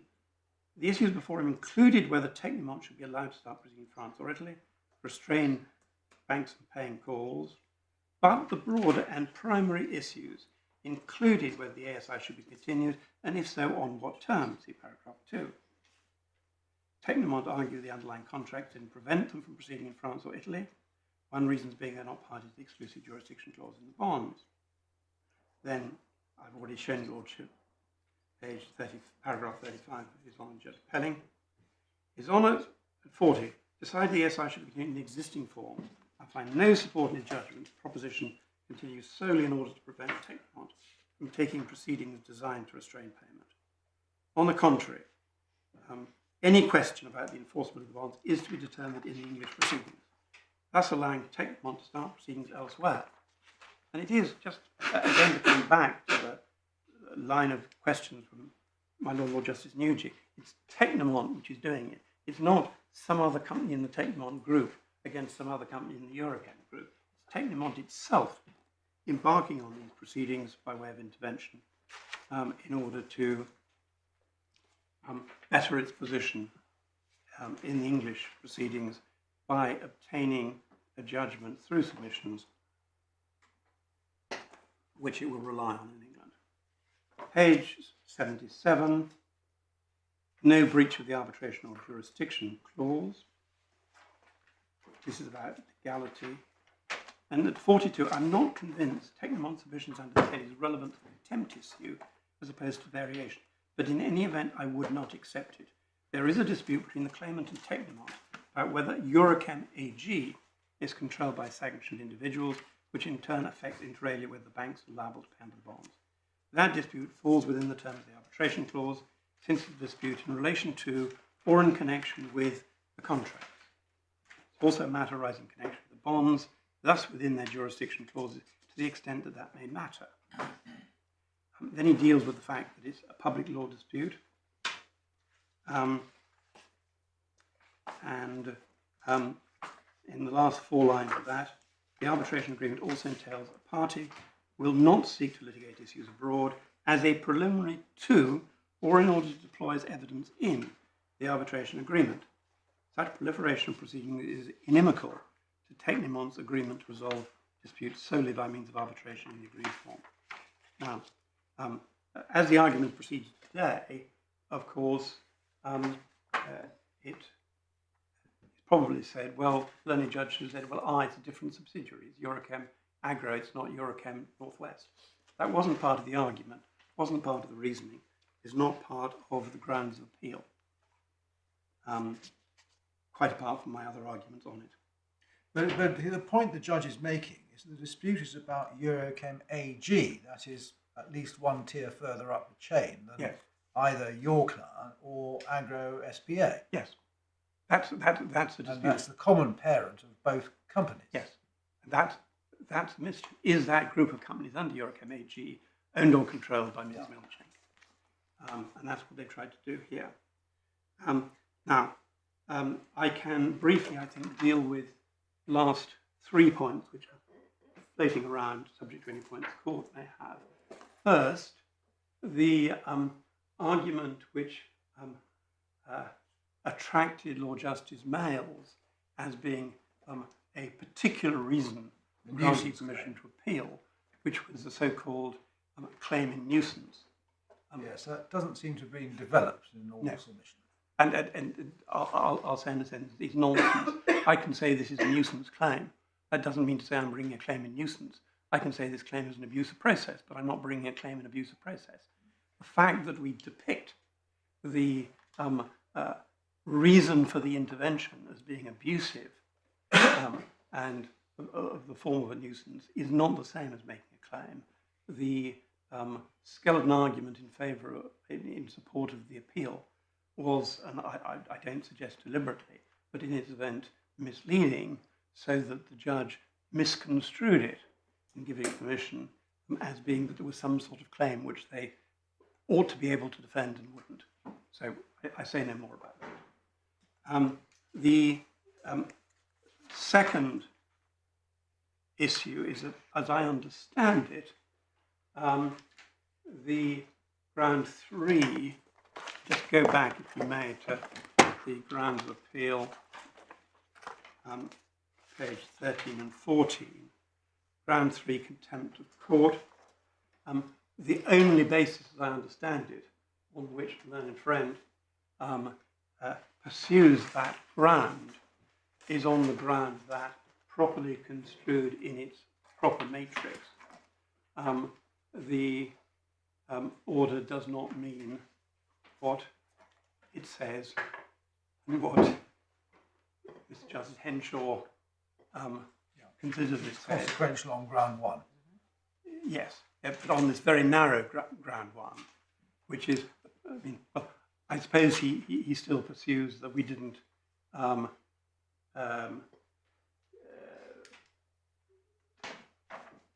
commence or pursue proceedings and they weren't in support, but his main point, the court's heard.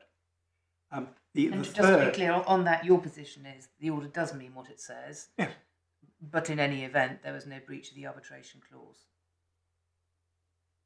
I'm sorry. So the order means what it says Yes. on its face, Yes, even taking into account the sans souci line of authorities. exactly. But even if you were wrong about that, do I understand you to be upholding the judge's decision or ruling that there was no breach of the arbitration clauses as an alternative fallback, or is that a That separate? there should, when you say there was no breach, that Sorry, that the intervention would be a breach of yes, the, that there would be in breach in Yes, any I'm event. sorry, I was confused by the That's probably my formulation. fault. Okay. I do uphold that, and there hasn't really been a serious challenge to that in my submission. But the last point that I deal with is the variation. Wholly unsatisfactory that we dot around between what was an enormously wide, we can interfere anywhere in the world, any proceedings brought by or against Eurochem, by anybody, and we can shove our oar in support of our gathering evidence and arguments for use in arbitration and bank proceedings. Even in its current form, it is still seeking to do that which the court has held was wrong, for which there is no justification or reasoning. It's, as Mr. Justice Henshaw said, the Court of Appeal, the Italian state attorney is pursuing the claim in any event, defending the claim. So if there is a positive outcome, it will be a positive outcome either way. There is no need for them to intervene, and particularly, and here it's all set out in our skeleton argument, and I don't repeat it, where a party has breached an order with a penal notice, which we invite the court to find and uphold the decision that it has, it shouldn't be allowed to seek a variation to do the very thing that it did impermissibly, without going a much further way to explain, excuse, and justify what happened. There are numerous unanswered questions as to what involvement Tecnimont had with the regulator in advance, what consideration it, as opposed to Mr. Molfo, gave to the anti-suit injunction deciding to intervene, and the other questions which we asked, which we set out in our skeleton.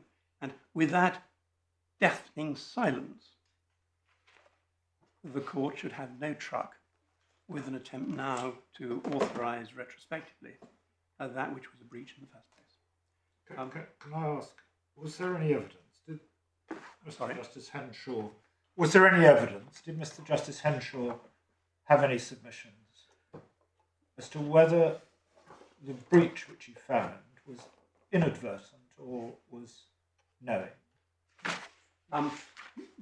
Yes, it did. In a sense. If we go to the supplemental bundle B at tab 17 and go in it, page 72.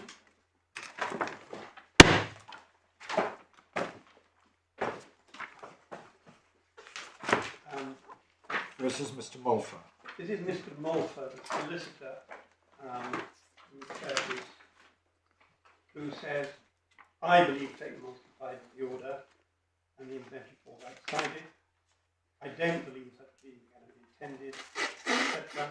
I would like to stress at no stage was there any intention on the part of Tecnimont to breach the Brown order.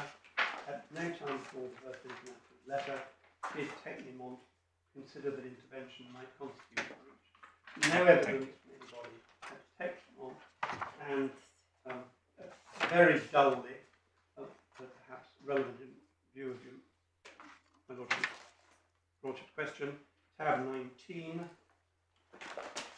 page 191. The proceedings, how to get to know of it, full and frank explanation how they became aware of it. Over the page, Mr. Maltha's witness statement failed to explain whether Tecnimont had any prior involvement, took any steps in relation to it. He provided a full and frank explanation on the steps taken.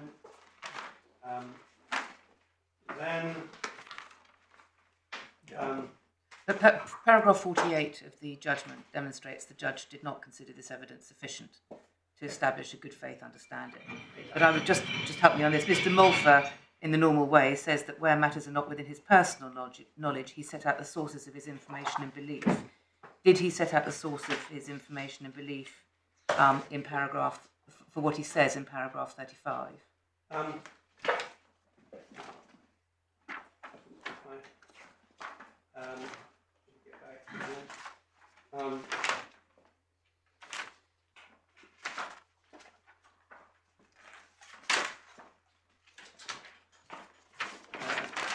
Don't take time on it. I mean, I can't find it. It's there. Somebody could help. That's the reference. I haven't seen anything other than words I've just read out. But he doesn't identify a person who's given him that information, and there were other letters, and they refused to engage with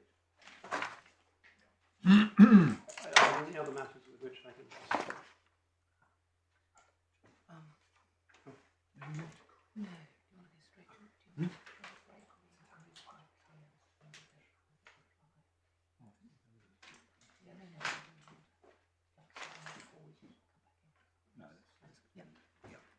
No, thank you very much. I don't know whether the court would really like to have it, but I have 3 copies, I think, of the decree in both English and Italian. Well, I think it might be useful to have them.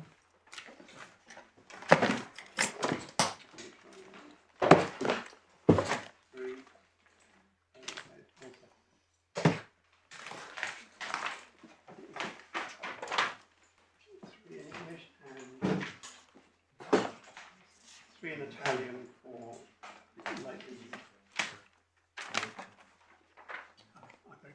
Thank you. Mr. McLean, do you wish to reply? Very briefly, my Lord, just a couple of points. The first one picks up on my Lady Justice Carr's observation about section 37 of the Senior Courts Act. 2 references. One's an authority, which is in our skeleton, which I didn't develop, so I shouldn't say too much about it. The other one is one that I did develop. If you take the authorities bundle at tab 9, River Rock, the Mr. Justice Foxton decision that I showed you earlier, and you turn to paragraph 33, page 128 of the bundle,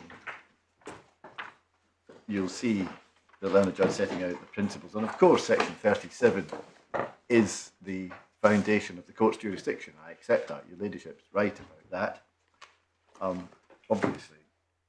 But Mr. Justice Fox said there was no real dispute as to the applicable legal framework and the principles when determining whether to grant an ASI, and I don't understand my learned friend to take issue with any of this. 1, the court's got power to grant such an injunction to restrain proceedings brought in breach of an arbitration agreement under section 37. 2, the applicant must show a high probability of success. The pursuit of the foreign proceedings involves a breach of the arbitration agreement. This involves establishing to that standard the high probability of success. 1, the existence of an arbitration agreement binding between the applicant and the respondent, and 2, that the subject matter of the foreign proceedings falls within and is subject to that arbitration agreement. Issue 2 can raise issues both as to the scope of the arbitration agreement and whether the claim is of a kind which, as a matter of law or public policy, is capable of being made subject to an agreement for arbitration. These questions were referred to by the parties as a breach issue. And then, if there's a case, then the burden the other way. So I respectfully commend those principles to the court and rely on them as being underpinning the reasons why, in my submission that I made earlier, the arbitration agreement doesn't capture. I suppose if it's not a breach of the arbitration agreement, you're depriving somebody of their Article 6 rights. You would by be, yes. depriving them of access to a court. Absolutely. That's what underlies the spat and correspondence about the nuisance and preventing people from interfering. It also deals with the point I made earlier, that if these Italian proceedings are to be as the logic points out, they don't go to the ECJ. The point of law of general application goes to the Court of Justice of the European Union, not the facts of the case, of course. But if this important point is going to go there, then if I'm right, we'll have been, well, if this order has the unfair effect of shutting my clients out from that, then we won't be able to participate. That obviously would be a breach. Just for the court's note, Mr. Justice Foxon was also the judge in another case, which is in our skeleton argument, called QBE Europe, which is at tab 12 of the bundle, a more recent decision, and not surprisingly, the learned judge sets out the same principles in similar terms, and you'll find them in his judgment, page 209, by reference to section 37, page 209 to paragraph 10, and then he goes on to deal with the quasi-contractual basis for ASI relief and sets out the cases in some detail, but I don't understand my learned friend to be relying on that. But you'll see paragraph 10, it bears a striking similarity to paragraph 33 of River Rock. That's the first point. The second point I wanted to make is that my learned friend spent quite a long time in his Honour Judge Pelling's judgment, and I think suggested before he went to it that this was really, as it were, pretty helpful for his case in understanding why my appeal ought to fail.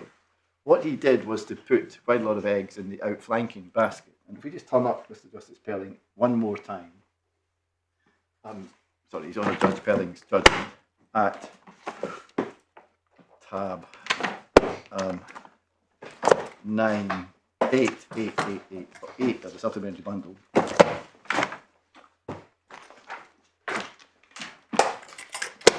And he was concerned, and these observations about the derogation issue that my learned friend spent some time on, that derogation issue is identified by his Honour Judge Pelling at paragraph 2.3 of the judgment at 107. So what was sought to be done by way of derogation from the anti-suit injunction was for my clients to take proceedings in France or Italy to restrain the banks in those jurisdictions, to make interim relief applications, restraining payment on various grounds, other than in the seat of the arbitration. So that's what the judge defines as a derogation issue. And when he deals with the derogation issue, at paragraph 35, that's what he's referring back to.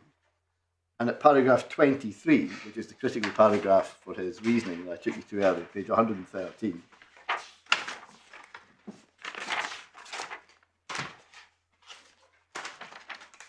it's to meet the point that if an injunction were to be sought restraining payment on the ground that payment was unlawful according to the place of performance, etc.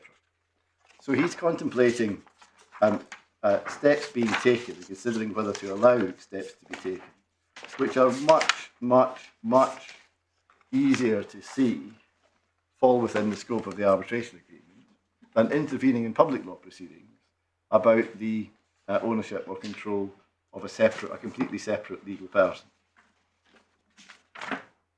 And at paragraph 14, another paragraph that my little friend took me to of his Honour Judge Pelling, it's common ground that the arbitration agreement is binding between Eurochem and the defendants, and that any cause of action between them concerning the enforceability of the bonds come within the scope of that agreement.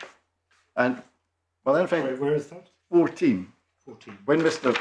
Fenwick summarised that paragraph, I'm sure accidentally, he didn't, I think, read out the words any cause of action between them. He said, well, there's the common ground about the arbitration agreement, but it's common ground about between them, and we keep coming back to the dispute between the contracting parties. And if there isn't any dispute between the contracting parties, then there is no basis under the arbitration agreement for the grant of anti-suit relief against my client. There might be a quasi-contractual basis under the jurisdiction clauses in the bonds, depending on what they do in Italy. But that couldn't possibly apply to the intervention in the Italian administrative proceedings. And that's why, as I submitted earlier, if I'm right that the arbitration agreement doesn't catch the administrative proceedings that my clients want to intervene in Italy, then there's no proper basis for the grant of anti-suit relief by the English court to stop it. Well, it seems to be common ground that whether it was lawful to pay out on the bonds was an issue in the arbitration. Well, That's part of your request for arbitration, apart from anything else. well, the proper scope of the arbitration agreement is a matter of law, and the Levin took you to lots of submissions. Well, are you saying that it's not, that your claim in the arbitration, that it is not lawful for the bonds to be paid? That's an issue in the arbitration, yeah. Yes. But So that's a dispute which has now gone to arbitration. yes, between the parties, yes. And if one asks, well, what is the dispute? There are various levels of generality at which you can pitch it. Yes, I accept that. I mean, at the most conclusory level, is it lawful to pay out on the bonds? And Yes. you then ask, well, why would it not be? But Answer, because Eurochem NW is part of the sanctioned group. but You ask, well, why's that? And then Well- you say, well, it's Eurochem AG which is the problem.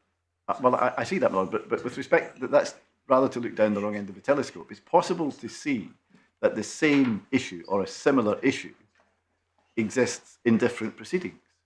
The point that I was attempting to emphasise just after the short adjournment. It's one thing to say this is a similar issue, or even the same issue, that has to be grappled with in a different context by a different tribunal at a different time. That's not the question.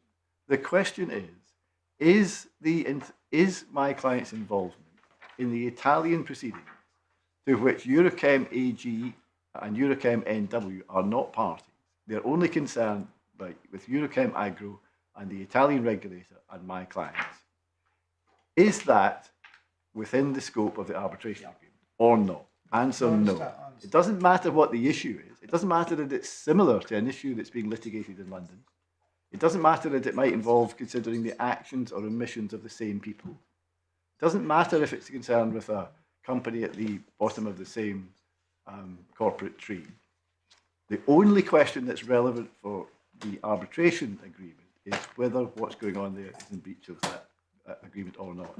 And if it's, and that's the first limb of my argument. Then the second limb of the argument is that even if demonstrating that it's not within the arbitration agreement isn't for some reason sufficient for success on this appeal, then in any event, what my clients are seeking to do by intervening in those proceedings is not something which, to use it, let me get the words of the order again, not mind of them.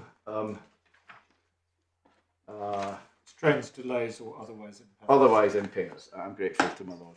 Now, what my learned friend said in his submission was that it would be an issue if one was interfering with the process of the arbitration, or if there was a frustration or impeding the proper carrying on of the proceedings in the appropriate jurisdictions, the proper operation, frustration or impeding the proper operation of the arbitration clause, is how my learned friend put it. Now, I accept that as a description of circumstances which might breach the words on the page of the order. But what my clients are doing in Italy isn't doing any of that for the reasons I submitted earlier. And then my Lord Justice Nugee asked my learned friend what was the juridical basis of the attempt to, as it were, ensnare the, that's not your Lordship's word, of course, ensnare the Lazio proceedings with the arbitration provision. Was it an implied term in the contract? Well, no such term has ever been pleaded anywhere, and the answer is no. There is no, my learned friend didn't articulate any juridical basis. The submissions he made in response to your Lordship all assumed that which he had to show. And my lady's intervention about section 37, well, yes, that's true. That's a juridical basis giving the court jurisdiction, but that only gets my learned friend a little bit of the way to first base. It certainly doesn't get him to first base, because we see what the developed jurisprudence is about the circumstances in which the court will exercise that section 37. What you mean, going back to your first submission? Yes. Right. Yeah, and the extract from Mr. Justice Foxton and River Rock that I've just shown you. So section 37 is not some freewheeling get out of jail card, because the section 37 jurisprudence or jurisdiction has to be exercised in a principled way, and the courts have set that out. And there's no indication at all, from beginning to end, in what we've seen from Mr. Justice Butcher. We haven't seen much from Mr. Justice Bryan or from His Honour Judge Pelling to suggest that they were relying on Section 37 of the Senior Courts Act to the exclusion of, or instead of, or as a crutch to prop up any other part of the application. The application was put to Mr. Justice Butcher on the basis of principally jurisdiction clauses, with the arbitration clause as a backup. And we saw that in Mr. Justice Butcher's one of the two key paragraphs where he gives his reasoning, 13 I think it was from memory. And then by the time it gets to His Honour Judge Pelling, he clears away quasi-contractual and he clears away the jurisdiction clause. And he doesn't clear it away, but he says he doesn't have to decide on that point, and he upholds it on the basis of the arbitration clause. And that's what I've been focusing on, because in my submission, the point that my Lord put to my learned friend, what's the juridical basis for this? There's no answer. If there is no answer, then there is no dispute between the parties within the arbitration provision, and that's essentially the long and the short of it. So the only other point I wanted to make is that in relation to commencing or pursuing and the arguments about the words on the page, I've really made this submission already, but the fact that what happens in Italy and the outcome in Italy might in some way, as my friend would, strengthen the argument, or presumably conversely weaken the argument of one side or another in the English proceedings, or have some other consequential impact on those proceedings in some shape or form, isn't what the order's concerned with when it talks about preventing, hindering, or otherwise impairing. Not otherwise impairing. It's simply things happening which might affect the English proceedings. Is that still the case, even if the upholding of a decree would make it unlawful for your client to pay under the counter guarantee, and therefore for the banks to pay under the bonds? Yes. Yes. Yes. So the fact it might give you a complete defence, which would enable you to stop payment, still doesn't amount to impairing. It doesn't interfere with the process of the court, which is jurisdiction over these matters, of deciding them. Unless I can help the court any Thank further. you very much. No, well, thank you very much indeed for your arguments. We will reserve our judgment. It won't surprise you to learn. You will get a draft in the usual way. It's your opportunities to correct our spelling and grammar, not our reasoning, not to make new points. The draft judgment will come with a strict embargo, which means exactly what it says, so it can only be communicated to those people whose names and email addresses have been given to the court before the appeal began. We would hope that in the light of the draft you will be able to agree an order disposing of the appeal, but if you can't manage that, please make short written submissions and we will make the form of order we consider to be appropriate. Very good, Lord. Thank you both very much.